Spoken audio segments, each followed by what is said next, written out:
So do you guys want to go to the AFC East or you guys want to go to John's AFC North? Well, we have to go to the second best division in the AFC, that is. All right, so John wants to go to the AFC North. That's what he's trying to get at. So with the let's just pick off with the who I believe is the best team in that division. And you're going to quickly find out that I actually believe is the best team in the AFC is the Cincinnati Bengals. Um, I do not believe it was a fluke last year. I believe the Bengals have finally arrived. Joe Burrow is that dude. Um, the offense has gotten better, and when I look at it, I mean, I wrote that they have the best offense in the NFL. I thought about it and I just said, all around they have the best offense in the NFL. Nobody can go as deep as the receivers as they can with the talent, and then they have the Pro Bowl running back to back it up. Um, and I love that they addressed the weaknesses, the O line and the secondary. They addressed what were the problems, the major problems last year. Those have been addressed. So, and I like the moves that they made. So I've got the Bengals finishing at 13-4 with the number one seed in the AFC. Even with the division and also the schedule they're going to have after winning it last season. They won 10 games only last year. Yeah. But again, they addressed the weaknesses that were affecting them. Joe Burrow getting sacked, what was it, 51 times in the regular season, and I think a total of 70 times with adding the playoffs. They addressed those, bringing in Kappa and bringing in Karras, Lyle Collins as well. The secondary was getting torn to shreds. They addressed that. So I just look at it and I say, you know what? I do have them. Let's see. I'll just give you. I do have them losing to the Ravens in Baltimore. I have them losing to the Bucks, and actually, interesting. I didn't even know this. I think I have the Ravens beating them twice. Actually, I have the Ravens sweeping them, and in Week 18, the last game of the season. Mm. But I have them beating the Browns both times, and your Steelers. Yeah, I have them sweeping the Steelers. Mm. Last year they obliterated us in both matches, and where that started, talked about it before. Joe Mixon, he just ran all over us because last year the Steelers defense got them into the playoffs by miracle, in spite of having the worst, and I mean the worst, rush defense in the entire league. We lost Tyson Alulu after I think it was a couple of quarters. We didn't have Stephon Tuitt, but we talked about it in my Steelers hype video, some would say, where we had a lot of Steeler fans really on the train that this is a playoff team. They replenished the D line, signing Larry Onajobi out of Cincinnati. He's played AFC North football his entire career. He was coming off of he failed his physical at the Bears, which is how you end up on the Steelers. And then they get a healthy Tyson Alulu. We add Miles Jack. And I think this secondary is so disrespected. Minka Fitzpatrick, he may not be the best safety in football. I don't believe it, but he's one of the very best. And shout out to him for representing New Jersey.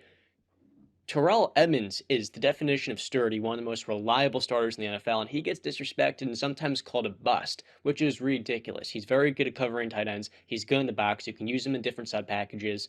The only issue with him is that at times he can give some penalties and big time plays in the back end, and people see that and like, whoa, he's very good. And then at a cornerback, the Steelers have never had a true number one. For many years, it was like Taylor and then Joe Hayden. Now we have Cam Sutton, Akello Witherspoon, who last year down the stretch made so many big time plays when Minka wasn't. And we got in Levi Wallace, who was a very good number two corner last year in Buffalo. So I think the secondary is pretty good. And people I hear often, Joel, on pick a side. Joel is saying this is a bad secondary. I'm like, I think the word he used was bad. I'm like, this is actually pretty good. It's above average. And then the offense the Steelers have, and I don't want to take away from the Bengals, I do think it's good enough to steal a game from Cincinnati and Baltimore. Now, I have the Bengals winning the division barely. I think those are the top two teams, and we can all agree there, right? Which top two teams? The Bengals and Cincinnati and Baltimore. yes, yes, yes, yes. Yeah, Yeah. I'm with you there. That's honestly where I have it, and I have the division coming down to Week 18, Cincinnati against Baltimore. So I have Mm, Bengals winning the division. Ultimately, I see them with the same record at 12-5. mm. I'm big on the Baltimore Ravens. I'm a big Lamar Jackson guy, and I just think when you have the league's best rushing offense and a quarterback that's progressing, getting better passing the football, I wish they would have gotten more weapons on the outside, but I do believe in Harbaugh. I believe in their system in Baltimore. And all in all, I guess you can't doubt Lamar Jackson, man. He puts you guys in a position to win every damn game. So I got them both going 12-5, but the Bengals ultimately winning the division. Yeah. I So had the go ahead. Go ahead, Jim. Okay.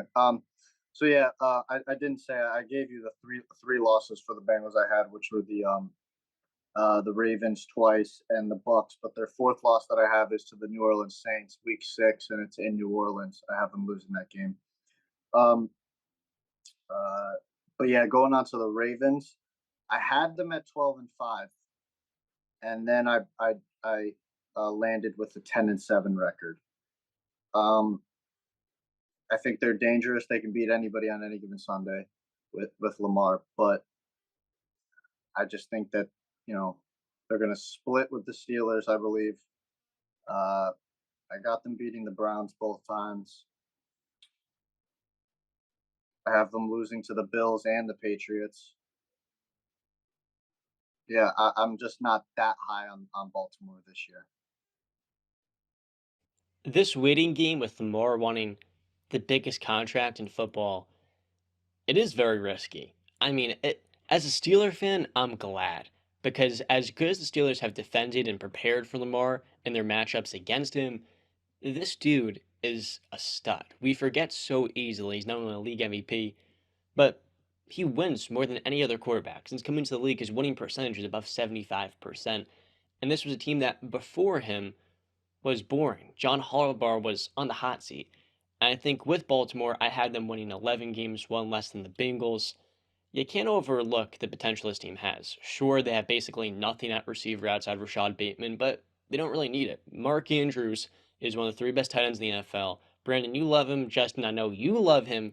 That is their number one. And this offense, they don't really care that much because they're going to utilize him a ton. They're going to use Isaiah Likely a lot.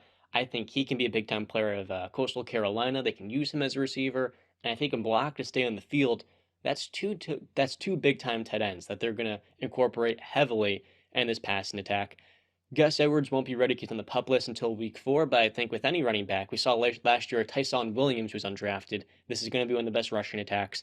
And most importantly, you're not only getting J.K. Dobbins and Lamar back, but in the secondary, you're going to have healthy cornerbacks. And I think this defense is much better because this team's draft was ridiculous. I mean, I don't think any team had a better class this last year. Even the Jets and the Giants who are picking the top 10, the Ravens just got so many depth pieces. And I think out of this class, they're going to have maybe 6 or 7 starters and 2 or 3 stars. Would you guys disagree with that? I can run over in a moment. Yeah, I don't remember the draft. I know they got Kyle Hamilton, who I'm big on. At But 14. They got yeah, Tyler Lindenbaum at 25, the center from Iowa. Then David Ajabo, who just is a perfect fit for them. He tore his Achilles at the combine.